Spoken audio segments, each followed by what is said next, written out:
Our topic tonight is New Zealand's electricity system, and it really couldn't be a more timely discussion. So we are in the middle of what the International Energy Agency has called one of, if not the worst energy crises in history, as US-Israeli attacks on Iran and Iranian retaliation bring the shipment of oil through the Straits of Hormuz to all but a halt. Petrol prices are hitting record highs, and that heralds, of course, rising prices across the board. And as Verity Johnson put it in her column for Stuff last week, it would be a great time to be driving an EV, if only. Already this crisis is inviting some long-delayed questions about the security, but also the coherence of our broader energy system. But of course, these challenges come on top of longer-running issues. Comes on top of already elevated electricity prices, which have risen sharply over the last 2 years and of course have been creeping up for much longer than that. Many households are under immense pressure to pay the power bill and keep the lights on even before they start to worry about filling up the car. Now, and I'm sure at least one person on this stage will touch on this, but once upon a time, New Zealand enjoyed some of the lowest power prices in the developed world, thanks to a publicly owned and centrally coordinated system. But now, well, it seems, at least to me, that prices rise, but rarely do they seem to fall. So tonight we're going to be talking about why our electricity system works the way it does. Does this system make sense? Did it ever make sense? And if not, what does reform look like? And there's many specific issues that I'm hoping we can dig into. With that, I'm pleased to introduce our two speakers and welcome a roaming mic to the stage. Seated next to me is Scott Willis. Scott is a Green Party MP and the party's energy spokesperson. Before entering Parliament, he worked as an energy consultant and as General Manager of Blueskin Energy, and has also been involved with the Electricity Authority. And next to Scott is Dr. Jeff Bertram. Jeff is currently a visiting scholar at Victoria University. He was previously a senior lecturer in the School of Economics and Finance. And of course, he's written extensively on New Zealand's electricity sector, and most recently is the author of a chapter in the book that he's holding up, Sharing the Sun. I'm not sure if there are any copies for sale, but on the table. There are some copies for sale on the table. Fantastic. So please join me in welcoming Scott and Jeff to the stage.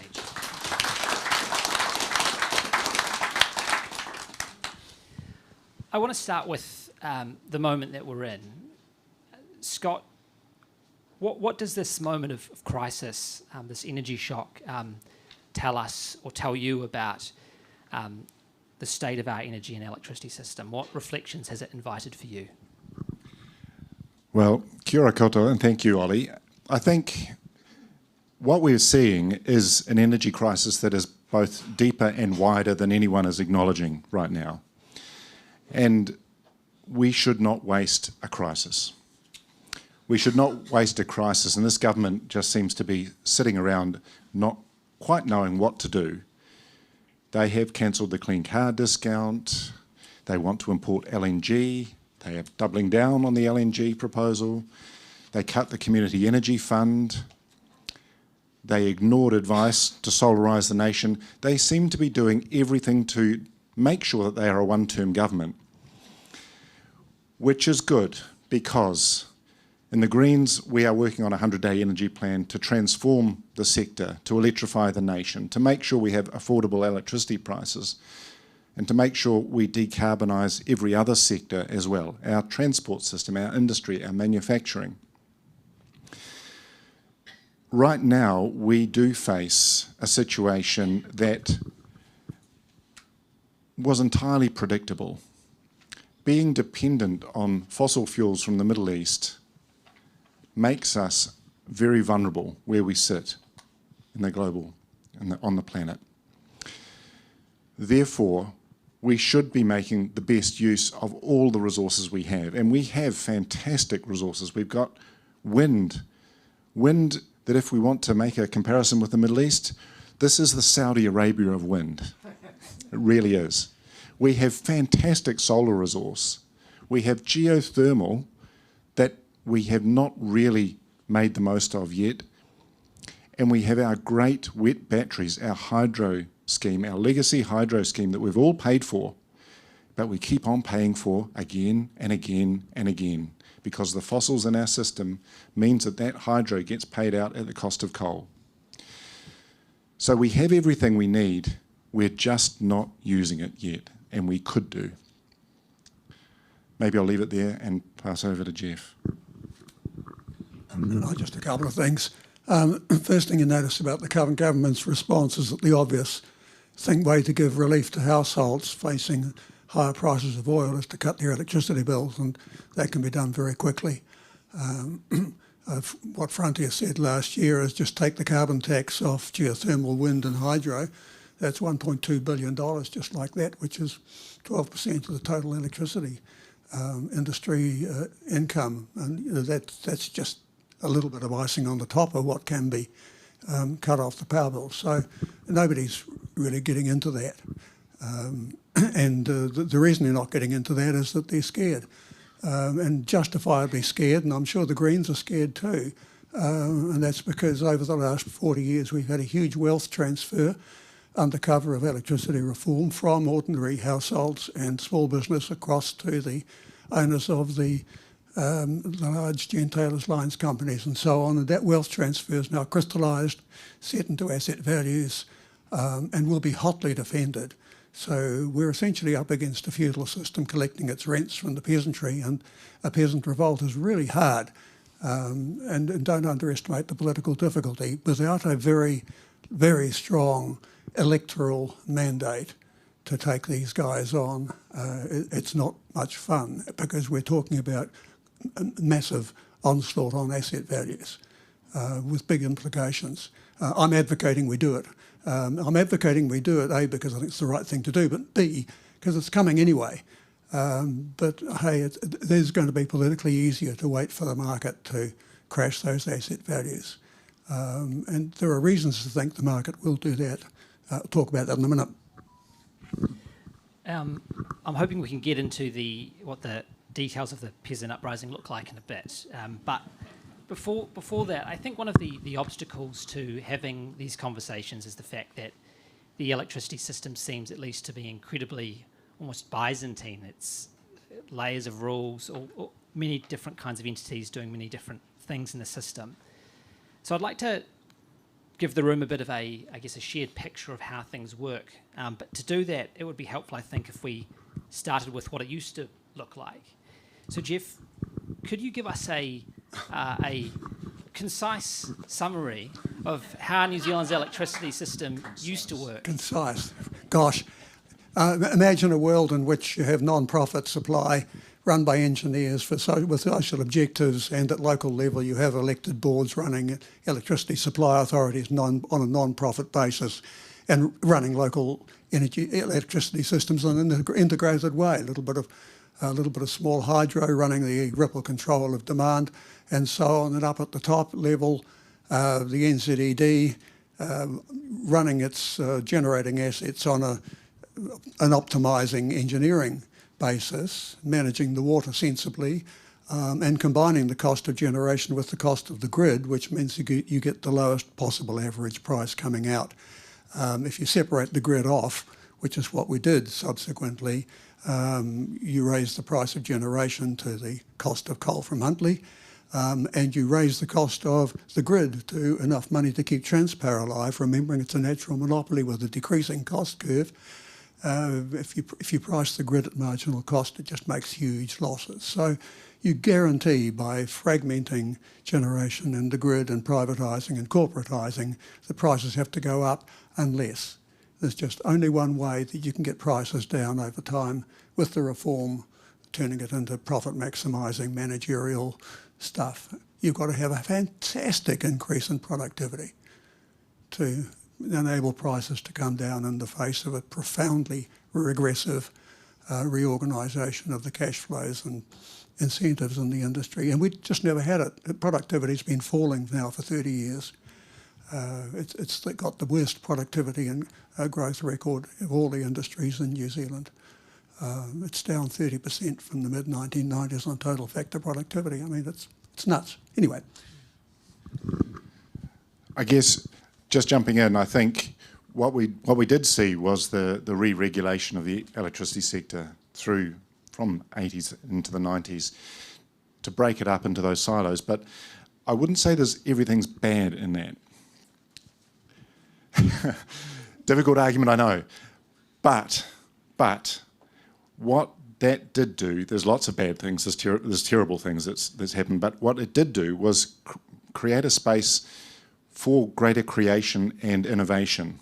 And we can't put everything back in the bottle anymore. So those spaces where there's innovation, they are also being stomped on at the moment, but they have emerged from that re-regulation. That re-regulation that prioritised profit over the public good, admittedly, but in that there's some good, and we've got to look for those good bits and make use of them. Jeff? I'm going to agree that the space is there, and I'm going to disagree about the reason.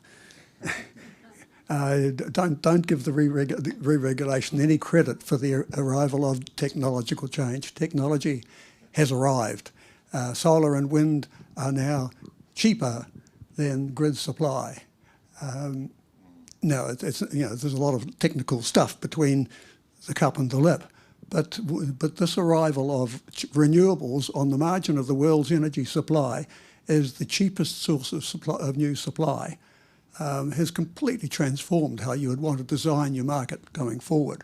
So do we turn the clock back to exactly what we had 40 years ago? No way. We look at what the opportunity now is and we build a system to really leverage off that.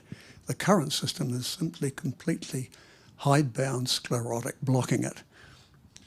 And I just really quickly add, we're going to just talk like this, I think, for the rest of the evening. Please. But I do remember Transpower had a strategy that was informally called the glide path strategy. They were essentially looking at the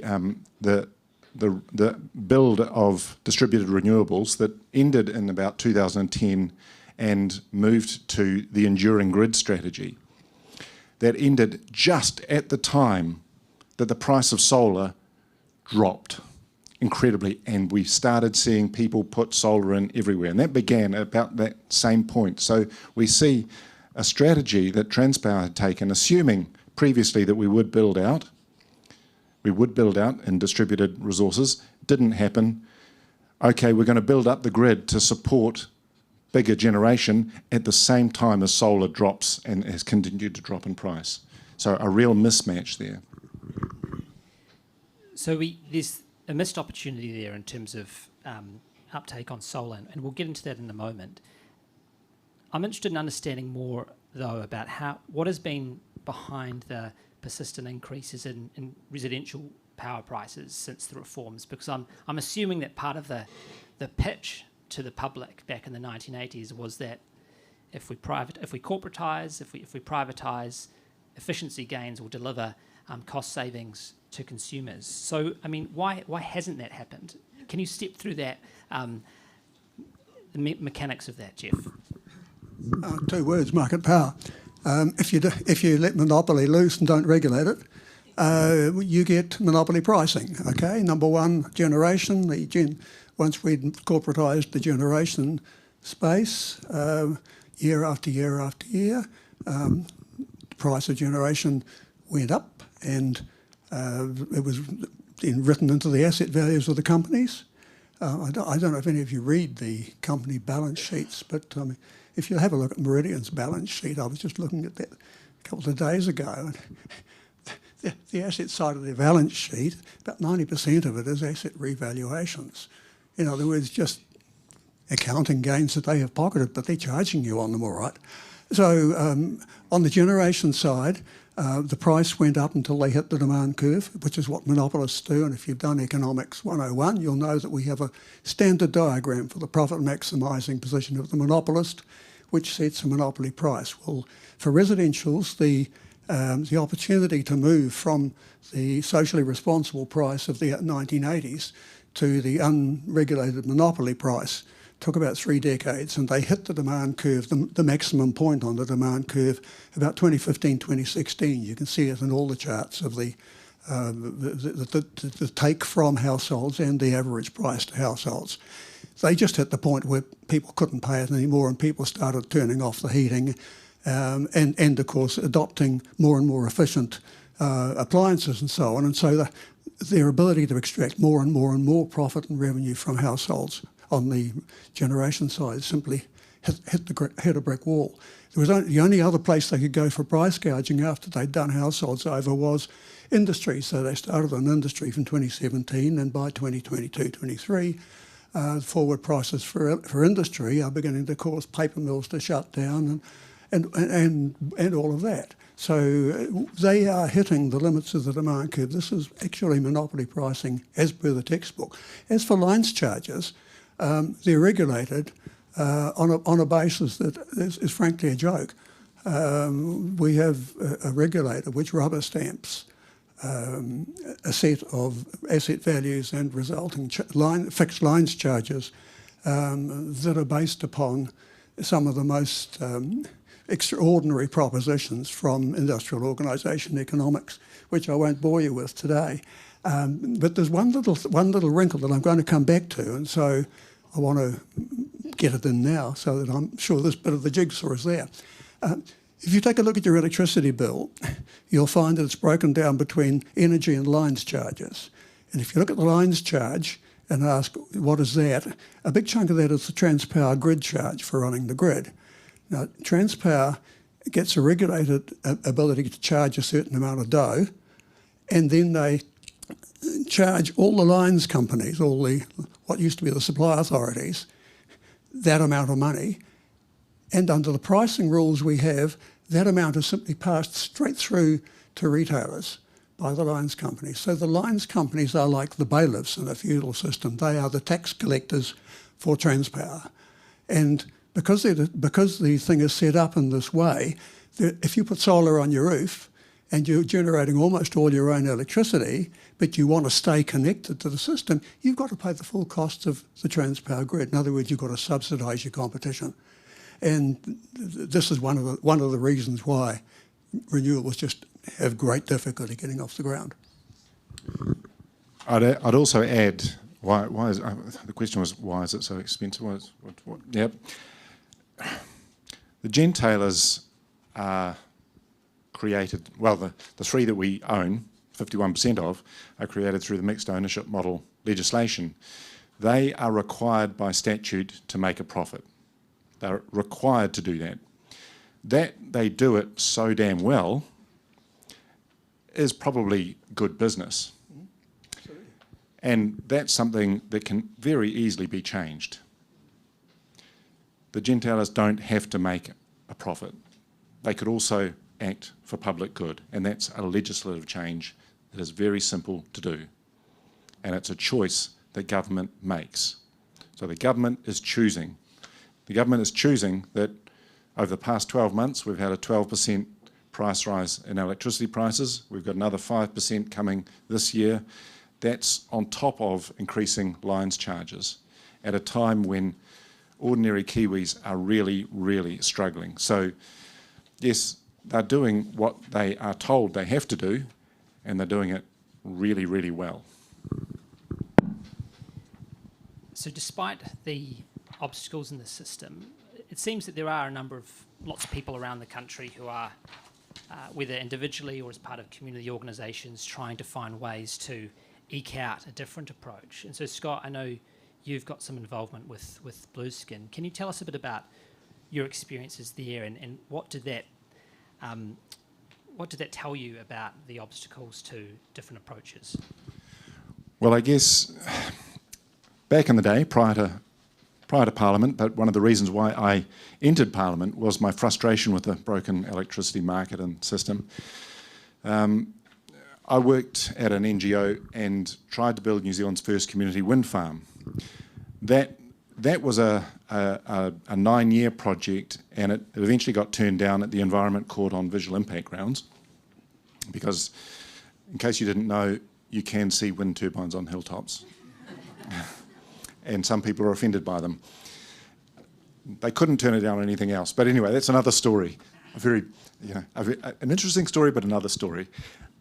The process of doing that, however, revealed to me that the cost of doing small-scale wind, of being an independent generator, was as much as it would be to be a gentailer building a 200 megawatt wind farm.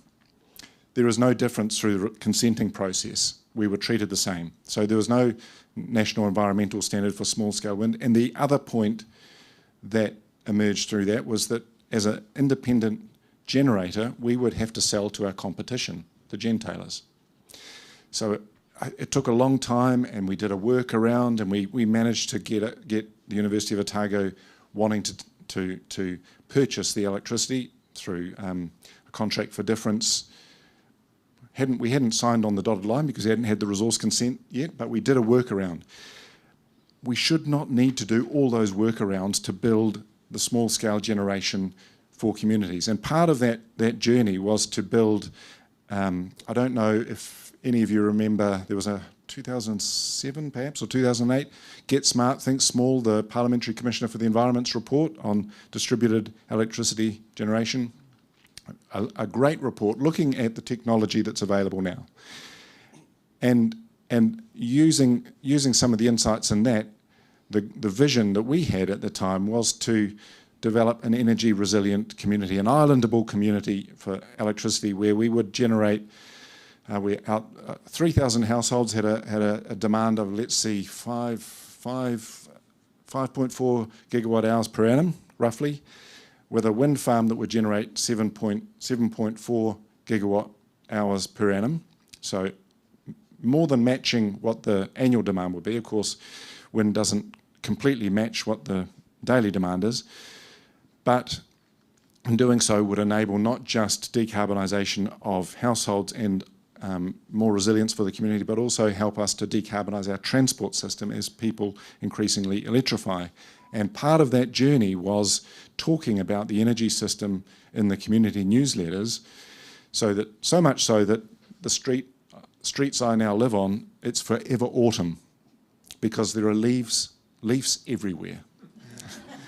And that happened over about a decade of work in solar. That community is now, despite not being the most solar happy community in the country, is incredibly solarised.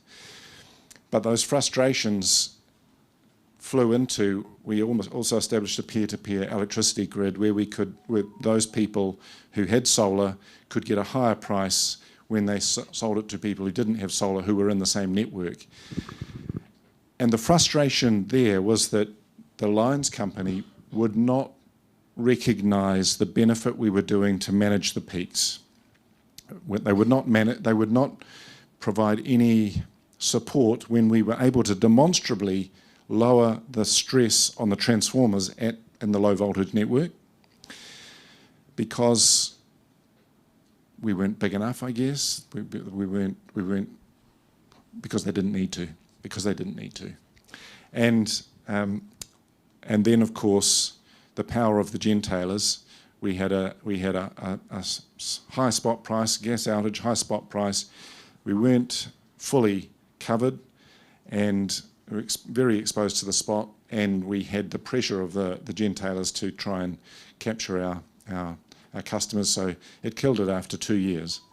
But in that time, even my wife, who hates smartphones, would look up on her phone to find when the best time to put on the washing or to put a chicken in the oven, because we would get push notifications in our system. And as a consequence, all the people who were part of that network were participants in the energy system, were engaged in the energy system, and we're seeing the value of their assets, because every household has assets. They have hot water, they have heat pumps, they might have an EV in the garage, they might have solar panel and a battery. All of those assets were something that they were then seeing the value of having and maximising. And that's when we can see the different value stack that we all have, but are totally underutilised currently under the current market settings. Yeah, which brings me to how we would be thinking about rebuilding the system now. And the crucial thing about what Scott's talking about is it's a bottom-up initiative. And it involves ownership and agency at the level of ordinary people. It involves space for them to work problems out and to have ideas and to create things at the level of community. Okay, and there are two things I'd like to say in relation to that. The first one, when I grew up, as we built the huge centralised system of state hydro in NZED, we all had a sense of ownership of that because it was a government enterprise done on our behalf and for our benefit, and we received power at the lowest possible prices to households. In other words, ownership went with all the benefits, and then it was all stripped away. Now, with the new technology, ownership and agency belongs not at the centre, not at the gigantic hydro dams and the big grid. Where ownership and agency needs to reside is out there in the community at the level of the house with solar and battery and so on, the farmer with a solar array or a wind farm, and spotted around as well a few of the more grid-style independently owned utilities, but all really working into a market that's local, not a market that's national. And so in thinking about the structure we need to move to, I think that you need to have two benchmarks in your mind. Imagine that you are the household producer, the prosumer. Some of what you produce you use, some of it you sell out to the local network. You rely upon the ability to get backup from the local network as well as somewhere to sell your power. You can get power in when your solar or wind or whatever it isn't generating enough. You need that ability to trade on and off the local network in order to make the thing viable for you. But the price at which all that happens needs to be set by the long-run marginal cost of supply. Here's The Economist.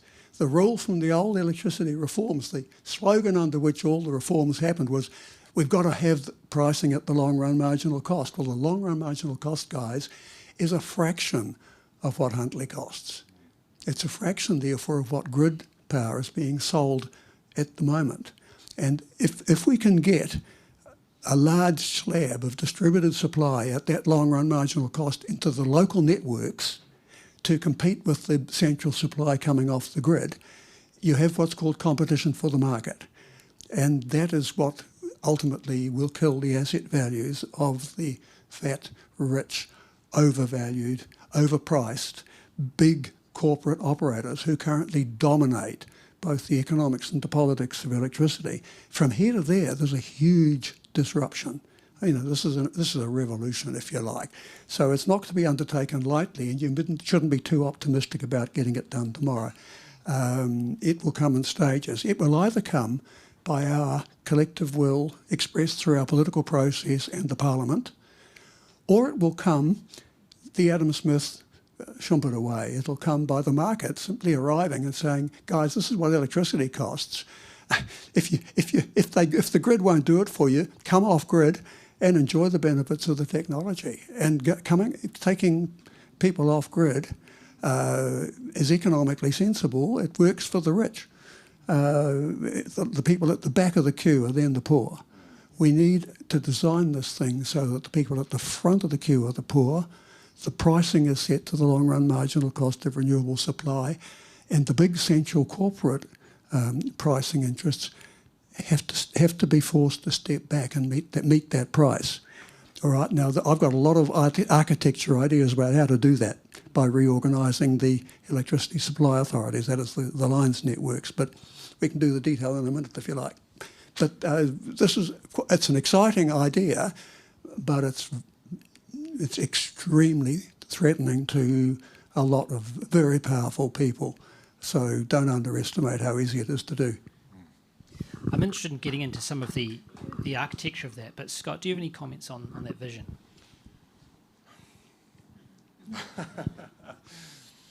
Is that the Green Party policy? No. Well, you've got to be politically realistic. Yeah. I mean, Green Party policy. We have a number of things that we're going to be announcing very, very soon, but I'm not going to give them all away tonight. We have we have an intention, I think, to make sure that we have cheaper power, obviously, that we decarbonise, and that we have a system that works for people and planet. So within all of that, the arrangements that we're going to start with, I think one of the things that is really valuable, we've seen from overseas work, is local area energy planning. And that's where we think about our lines companies. The Frontier report suggested reducing the number of lines companies. Now, you can see a value in doing that potentially in some arguments, but what that does is it takes away that local knowledge, our local ability to integrate with local government, iwi, community, to make sure that we're actually thinking about how do we plan for a future where we will have more increased climate impacts, more extreme weather events, need for more work to sustain our most vulnerable in our communities. And our local lines companies, the people, the electricity distribution boards who own the low voltage networks, some of them are private, some of them are owned by the community, they all have an incredible knowledge about what's happening in that network. And that knowledge isn't effectively shared at the moment, but it could be. It could be, and we could enable that, and we could require that, so that we understand where the vulnerable households are, but we also plan for where the assets should be and how to make best use of those assets and how to support and build energy literacy in our community. And we can see some starting points for that already. Orion, when the government killed off the Community Energy Fund, Orion undertook a community energy activator 2 years ago, I think, and now PowerCo have done the same. So some lines companies are doing some positive work moving in this space, and I know that in Selwyn, Orion Network in Canterbury and the Selwyn constituency have worked with Climate Navigator. Samantha Elder has been working with the Selwyn community to look at local area energy planning in that area. So there are the start of this type of work, but we can see what's happened in Britain, where local area energy planning is now being enabled, and it requires central government funding and instruction and legislation to make people do the right thing. But it's a thing, and we should be doing it. Which brings us to the institutional setup for local energy communities. And I envisage very much, as Scott does, I think, a revival of the structure probably and the way of thinking of the old electricity supply authorities. Now, you remember they were creatures of statute with elected boards. In other words, they were locally accountable. They had local objectives to do with local welfare, and they had quite a wide remit to integrate a whole lot of functions on the local electricity system. Not only did they build and maintain the lines that deliver it to your households, but they ran the meters and they sold you the electricity and they managed appliances and they did the ripple control and all of that. And at the point where the electricity came off the grid, they paid the NZED a single price for the power that they were getting, called the bulk supply tariff. Now, in that architecture, there is the makings of what could be a really workable energy community structure if you take the old model and tweak it for the new technology and the new opportunities. Number one, you do not want the supply authorities again to be the dominant retailer. You need the competitive market open for retailing, and you need the local lines to be a neutral platform on which they can do that. Number two, you do not want a compulsory lines energy split, preventing the supply authority from putting its toes into any other water. If it's got an opportunity for small hydro or geothermal or a bit of wind to bring it in, it should be right in there. Not as a monopoly, but as one of the participants in a local energy community. So its role is then to facilitate the rolling out of distributed generation. And then you've got to make sure that what happens at the meter is that every individual with solar on their roof, with a small array on the paddock, with a little wind farm up the hill, with a micro hydro, is in a position to trade across the meter on fair and reasonable terms. One of the things you need for that is called multiple trading relations, called MTR. Now, if you live on the Electricity Authority website, I hope you're all following that day by day. One of the zillion consultations going on is about MTR. The authority is beginning to nibble at the possibility that you might be allowed to sell out through your meter to one person and buy in through your meter from another. In other words, choose who handles your exports and who provides you with your imports. That's against the rules at the moment, by the way. The meter can do it, but you're not allowed to. Who's opposing that proposal most vigorously right now? The Electricity Networks Association, the lines companies. Why? Because it's hard work and it goes against the zeitgeist in the industry and it'll piss off the gentailers, and there's all sorts of reasons why the Electricity Networks Association is currently opposed to MTR. Now, I mean, if you want a little symptom of the illness that infects the entire system, that's a pretty good one. Can I just add something else in there? I thought about it while we were talking. Local area energy planning with our networks, the one thing that is missing in that is the people. And we've seen the value of the agencies, the charitable agencies for the most part, who are working in this space through the Community Energy Network, who are not just providing insulation, but they're also had been working on generation projects. The organisation I was part of was one of those members.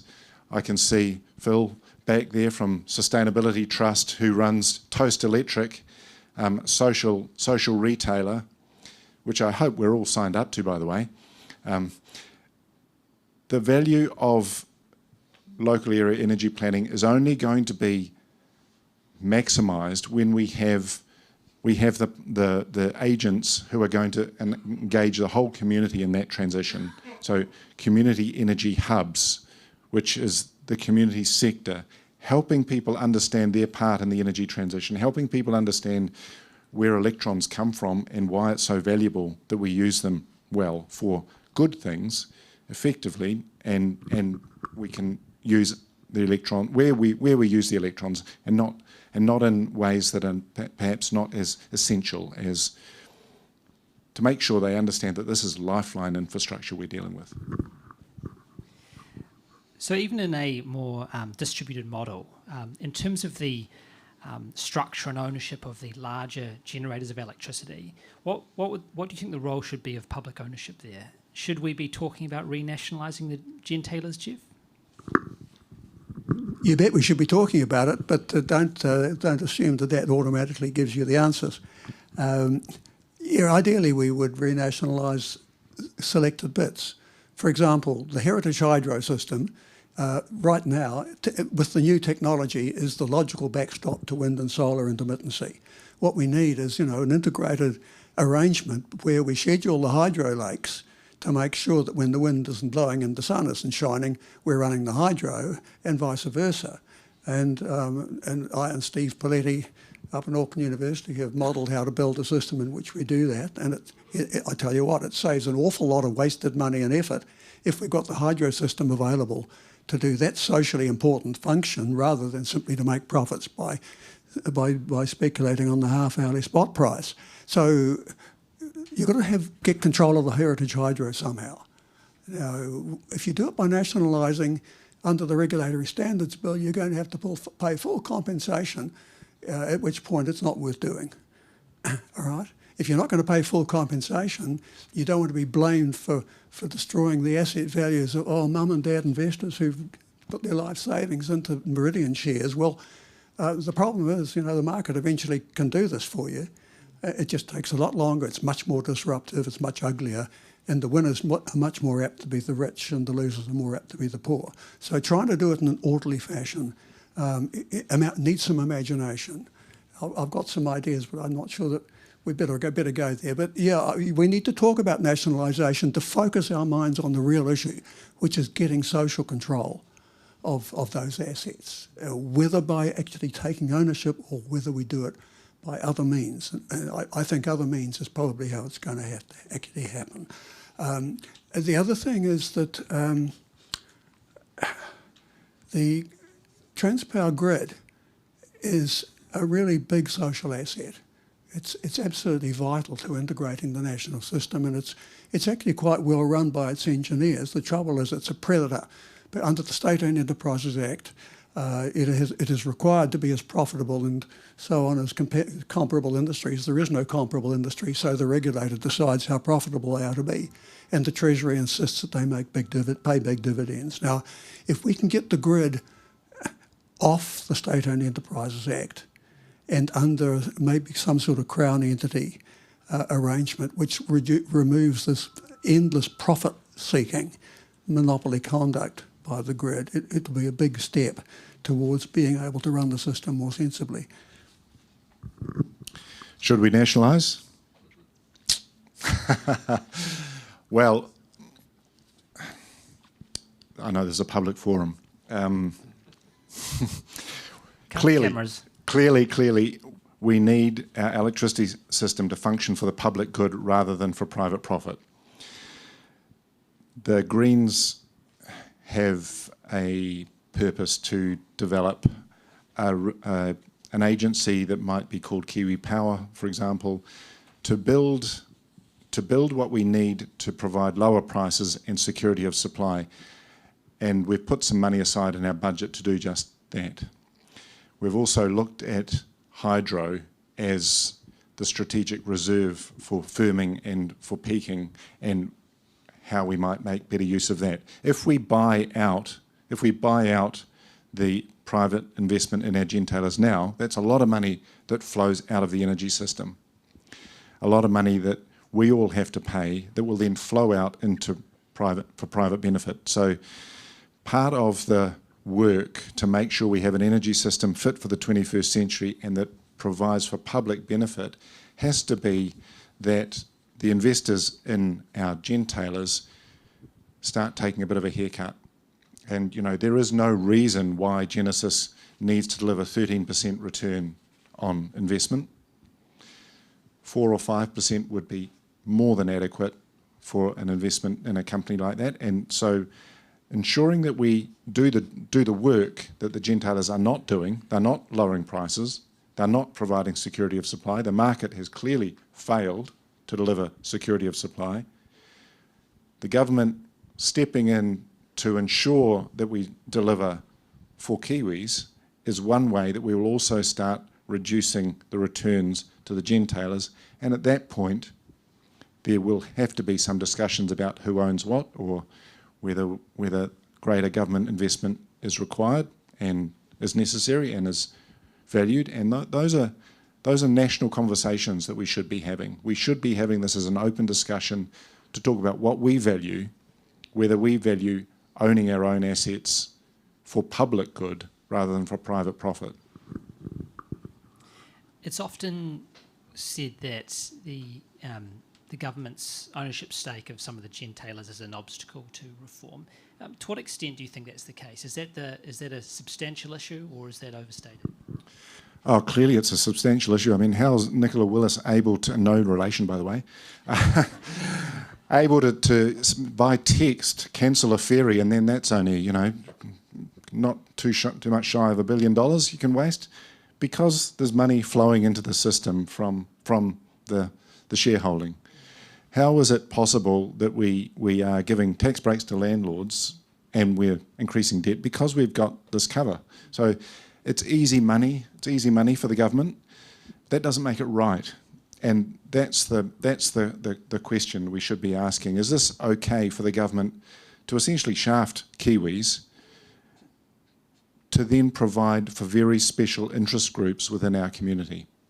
And, you know, from our perspective, that's not right. That's not okay. So, yeah, I think for every government, this is going to be a challenge. So I'm putting it out here. You know, we recognise this, but we have to address it. We cannot ignore it. We have to address it. The electricity price is part of the tax system is what it boils down to, and it's a really, really inefficient bit of the tax system, because in order to pull in about $1 billion and a bit every year, if Nicola Willis gets in dividends from the companies plus the tax on the profits of the companies, so it's a big hit to her budget if that goes out the window.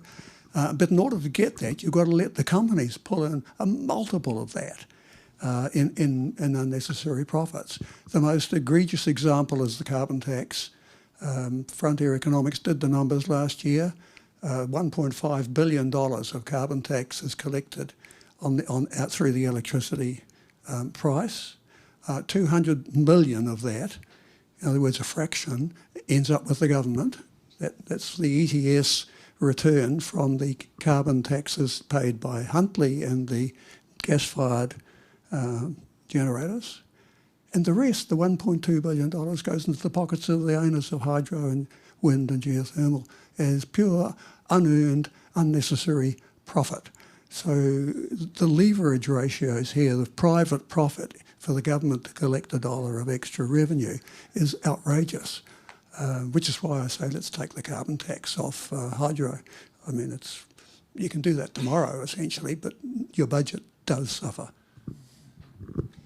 In a moment, I'd like to pass it over to the audience for any questions. But while you think of those, I just want to give you both a chance to offer any final remarks before we get to questions on any points that we haven't touched on yet. Well, I think one of the things that we probably can all recognise is the energy system is complex, and it has been made more complex, and it's been broken into pieces that don't necessarily talk to each other. So we really do need to start bringing this back together, and that should involve a single energy regulator and a ministry for energy to ensure that we are delivering for Kiwis. And that, given that we've got the Electricity Authority, the Commerce Commission, gas, Energy Efficiency and Conservation Authority, and all pitching in to our energy system at different parts, at different points, and we've seen how ComCom will kick a problem over to the Electricity Authority, and Electricity Authority will kick it back, and so we'll have this kicking back and forward rather than any solution. We really do need to have this all in one house and managed coherently in one house. So that's I guess, a relatively simple, big picture thing that we need to be doing and we need to be making sure happens in this next term of government. I've got 4 headings for the policy proposal. Number one, the real problem is market power. So cracking market power is number one. That does mean breaking up the gentailers. Winston Peters has got that one. He's got an awfully long way to go yet. You need to restructure for control of the heritage hydro. You need to get rid of the lines energy split. You need to bundle grid charges with generation. There's a whole lot of things to break the market power of the existing system. Number 2, bygones are bygones in economics, which means that the asset values inherited from the past are not going to survive competition for the market from the new technologies in the long run. We want to bring the long run closer, and that does mean breaking asset values, and that hurts, and it's politically extremely difficult. Number 3, we need to be rolling out renewables at pace. That does mean subsidies, it does mean government procurement contracts, it does mean putting our shoulder to the wheel and recruiting the population at large to a program where they have confidence that when they do put their effort into putting solar on the roof, they won't be stiffed afterwards by a new regulatory change or a pulling back of things, and getting that degree of long-term confidence for ordinary people instead of continually providing investment confidence for the big, fat, rich guys, I think is really, really important in the design of policy. And the final thing is we need an objective. What are we working our way towards at the end of the day? We need an electricity system that delivers for the population of New Zealand. That is ordinary households, families, whānau, as they are living in their houses and their communities and working in their local businesses. That's the target group. And just the essential test any policy change you make that doesn't deliver an improvement for that group just needs to shift off the agenda and we think again. And given that Jeff's had a few points, I'm going to jump in with another couple, because I do think we need a ratepayer assistance scheme for solar. We need to make sure that we've got solar and batteries in homes that they can, wherever it can go, not just for homeowners. We also need loans for landlords so that they can do the same thing for tenants. And there's a lot more we need to do for warmer Kiwi homes, a big investment in energy efficiency. But the most what I'm most pleased about is that Winston finally has got it. You know, he's got that much of it. You know, we have actually written a letter to him today, because in 2024 I put a bill in the biscuit tin that's called the really sexy name of the Electricity Industry Separation of Generation and Retail Businesses Amendment Bill. It just rolls off the tongue. But it will do what it says, and it's essentially a bill to separate the functions so that there's no internal trading between the generation and retail arms that are the gentailers are currently vertically integrated, to make sure that generation goes on the table and is able to be traded, and everyone can see what the price is, so that merchant generators can generate and put their stuff on the table, so that independent retailers can get the best price. They can look for the cheapest price and work with that and provide innovative solutions for our community. So it's a nice part of the solution. It's not the solution, but I'm pleased that Winston has finally clicked on to Green Party policy. On that note, please join me in thanking Jeff and Scott for the conversation.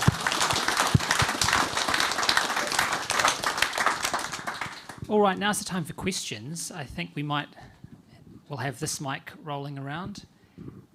Any hands? We'll start here and then go there. Hi there. Thank you very much for the exciting remarks. In 2007, I attended a conference in Kyoto where world leaders got together to look at the 20-year problem, and China laid out a plan of switching to renewable energy. They said, we're going to do these things on these dates, and everything that I saw in 2007 is happening up to and including their specific carbon emissions as of 2025. But my question is, how did Uruguay see all that writing on the wall and do what they did to build a renewable-based infrastructure, and not New Zealand? I don't know about Uruguay, but we have had the problem of the chop and change of governments every 3 years, and this government is a little bit special. It is very MAGA-like. It is acting with a vindictive aggression towards anything the last government did, which is pretty unusual in our political system. So we have a challenge always to build bipartisan strategy. We've seen other countries do it, and they do it well. We've never seemed to be able to do that, and I guess part of it is because there's been a hell of a lot of complacency in the electorate. We've been told we're 80%, we're 90-something% renewable. Well, yeah, that's true if we're thinking about electricity, but it's not true if we're thinking about energy, as we're all noticing right now. And that's why I say we should not waste a crisis, because now we've just written to Winston. I have offered to work with Simon Watts and Simeon Brown prior to him on developing strategy, on developing a bipartisan approach to decarbonising our electricity system. Let's just say we've had conversations, but they haven't gone very far. So I guess the big point is this is a really difficult political time. It's a really difficult political time, and the election is the only way we're going to change that, but we will keep working. I agree with you about China, but there are other examples closer to home. I think Australia is very informative. Australia got into this because they have a massive carbon emissions problem, whereas New Zealand has a slightly lesser one. Australia was a coal-dependent economy for its electricity, and they knew many years ago that they had to do something to get off that level of carbon emissions because they could see coming all the climate change policy stuff and thought the way to win in the future world is going to be actually to get more renewables. Lo and behold, they have really rolled it out. They have solar panels on getting on for half the houses in Australia now. You fly into Melbourne, as I did a couple of years ago, and the roofs are shining with solar panels. You fly into Auckland, all the warehouse roofs are empty. So Australia has absolutely leapfrogged over New Zealand in terms of implementation and rolling out of distributed solar and wind. So, yeah, it can be done. Why Uruguay? Well, think a little bit about the possibility that after a really heavy-handed bit of right-wingery, some progressive opportunities might open out. And remember, Uruguay, like Argentina, spent a couple of decades with a brutal neo-fascist military dictatorship from which they subsequently emerged. I think there's a sense of getting into the fresh air that does actually probably open the way for stuff that we haven't got the way open yet, but removing the current government would help.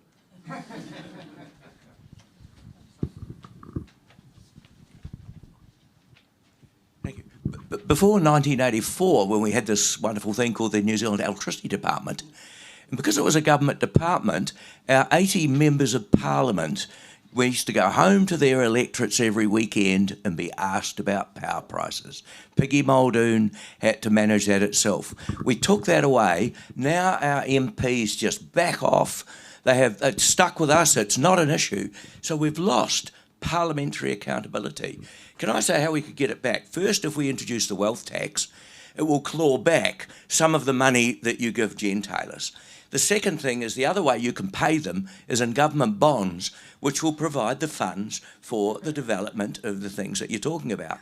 But is there another thing, which is, can we, from what you're both saying, is in the future, is an uncontrolled central electricity system sustainable in terms of climate change and the other issues that we're facing? Can we really afford to let our uncertainty and reluctance to nationalise something and be sort of wimpish on the side prevent us from recognising that big industry, pretty much everyone that's got a large enterprise in New Zealand cannot afford their future? They're already going out the door by failing to actually respond to that. So whether you're a socialist or a raving right-winger, surely you must support nationalisation. Well, yes to the wealth tax. Thank you. We can't afford the deindustrialisation of the nation that's going on at the moment, and never mind what will get worse under this current crisis. So we do need to bring back control, and that's really, really clear. That's part of the strategy, and it's not something, as Jeff said, it's not simple. It requires big conversations nationally, but it also requires the government to say, well, we think that this has to be done, and therefore we're going to invest in it. And that's what the Greens put in their budget. We put in, I can't remember how many billion, but we 5-point-something billion into the budget for investing in our energy system, for taking apart to make sure that we are building back for public good. That's not the whole way, because we don't want, as I said before, we don't want all that money to flow out of the energy system. First, we have to do the job to start lowering prices and to provide security of supply, and that should start reducing returns, start taking the profit motive out of the system, and at that point we move to more control. I'm not sure if I'm a raving right-winger or a socialist here. I mean, yes, I would like to absolutely agree with you, but the challenge you throw up is an uncontrolled, centralised system of profiteering monopolies sustainable or not? And I don't think it is. That's the sort of finger in the wind that I gave you about technology is ultimately going to sweep in and disrupt it. But put the other finger in the wind, it might be. It may be that by consolidating the control of the current major vested interests, by bringing in huge numbers of data centres which gobble up the increased electricity available from renewables, for example, large offshore wind farms or utility level solar, and by refusing to shift on the market design and keeping domestic consumers and small business captive to a very, very monopolistically controlled and designed set of pricing and distribution arrangements, it might be that New Zealand could hang in there for about 3 or 4 more decades of this. In other words, I wake up in the night sometimes with very pessimistic views of where the future could easily end up if we don't watch it. It's worth fighting this one because there is an alternative vision for the profiteers.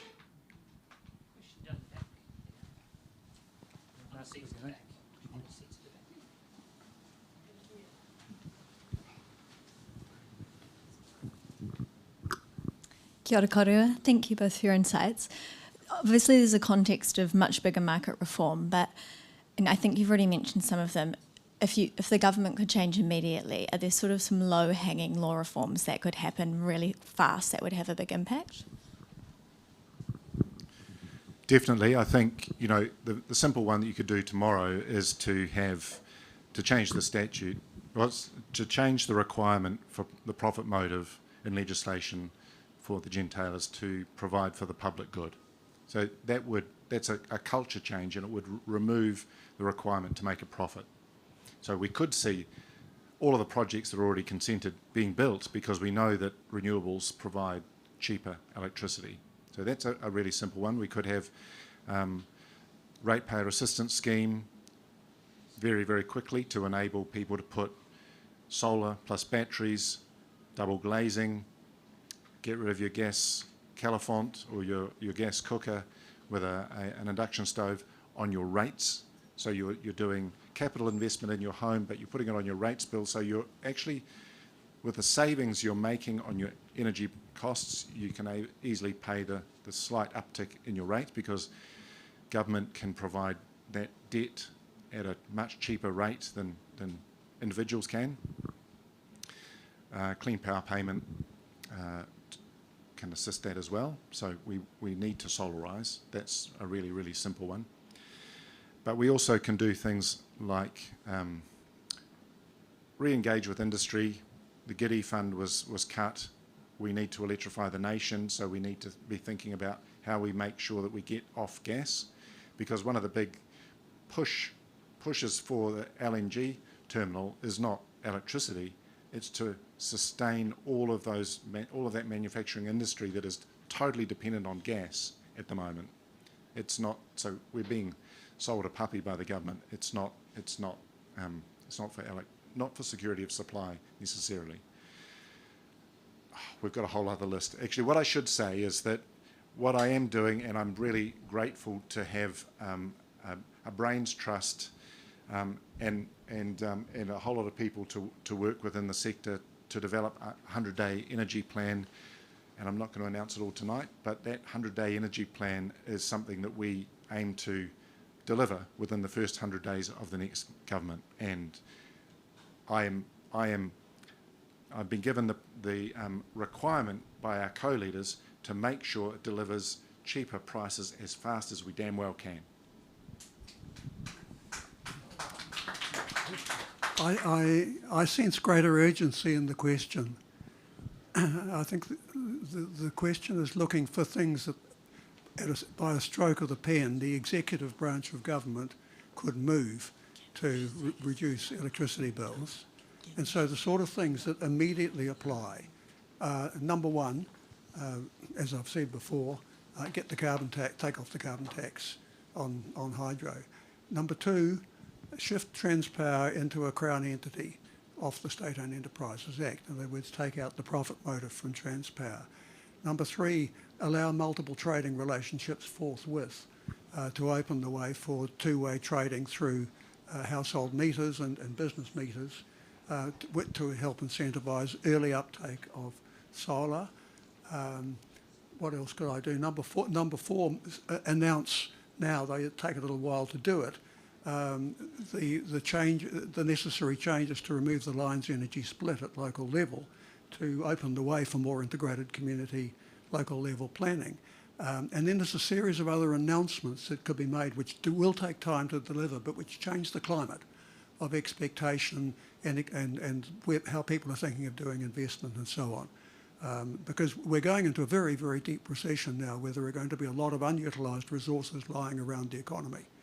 And this is precisely the sort of situation where you want to be picking up underutilised resources and putting them into where you urgently need to make progress. And I think, never waste a good crisis. Well, there's a good recession coming, so don't waste it. And let's have a little bit of Keynesian stimulus going in the right places. That'll be the last question, I think. Ganesh. Thank you. As you know, thanks for all of your comments and your contributions. You won't be surprised. I'm focused on that equity lens, and you seem to, and I'm not criticising because it's hope, seem to be placing a lot of effort and emphasis on communities to organise themselves, for want of a better phrase, and engage with this market. I'm worried about the strength of some of our communities and the capacities and capabilities within those communities to actually do that. And in particular, many of those who are hurting very much right now. And the examples or the parallels with other local boards, whether they be health boards or school boards or those sorts of things. There's an equity consideration in there that I'm a little bit unconfident about, given where we're sitting here from a relatively, I would argue, probably a relatively privileged position, all occupying in communities that know what we're talking about. Well, we're talking about people who really don't care where this electricity comes from as long as the lights are switched on.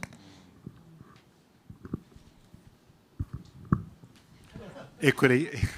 Well, on the equity issue, I do think, and one of the things that I may have mentioned earlier, community energy hubs. I know the work that the Community Energy Network does at the moment. They go into hundreds of thousands of homes, usually people who are in real difficulty, to insulate and to work in those homes, and they have a database, a big database. But our EDBs, our local lines networks, also know where the vulnerabilities lie.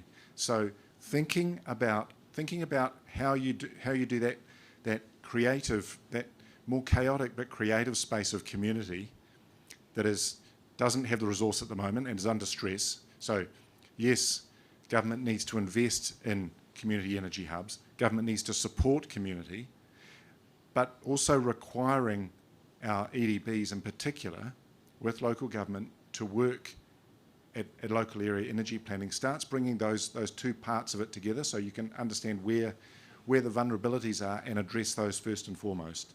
So with both the resource and the requirement to look for it and to implement change, I think we can get there. I think we can work on that on the equity challenge that we have. Thanks, Steve. I agree about equity being a problem. And I think it's important to be very careful watching the government rolling out Working for Families grants, for example, and other schemes which simply chuck money into households' pockets, because experience with giving households money means that the people charging them the high prices can raise the prices and recoup the money. So, I mean, to fatten the electricity industry's profits, you would hand out cash and the expectation that households will use that to survive higher energy bills. It's a sort of situation where delivery in kind has a lot of advantages, which is why my first stop would be free public transport, just as an automatic starting point. And because the best public transport tends to be in metropolitan areas, I would want to make sure that the public transport systems that are made free do extend to the targeted areas of disadvantage. And that's going to mean probably acquiring some buses and shipping them over there. maybe even improving some rail connections. There are a lot of opportunities on the transport side to help households save on their budgets. The second place I go is indeed energy, just direct intervention on energy bills for low income groups. The government, the last government, Labor, to its shame, junked the low user, low fixed charge arrangement, which had protected a lot of low income households from the worst of the fixed charge hiking that's now going on. I go straight back to something like that, targeted to make sure that households that are simply using the bare minimum for survival on their electricity don't find themselves absolutely stiffed with massive fixed charges. So I would be pulling the fixed charges off the electricity bills of a whole targeted group of households. That doesn't get to the homeless. The free transport will be helpful for the homeless, but lowering their electricity bill doesn't do a lot for them. So I suggest that you think up some smart ideas. Hey, we're going to have to finish there. I'd like you to join me in thanking our panel and thanking Jeff and Scott.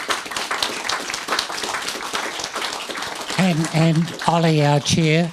And if you want copies of the book, Philippa is selling it at the back here, so it's for sale. Thanks very much, everyone.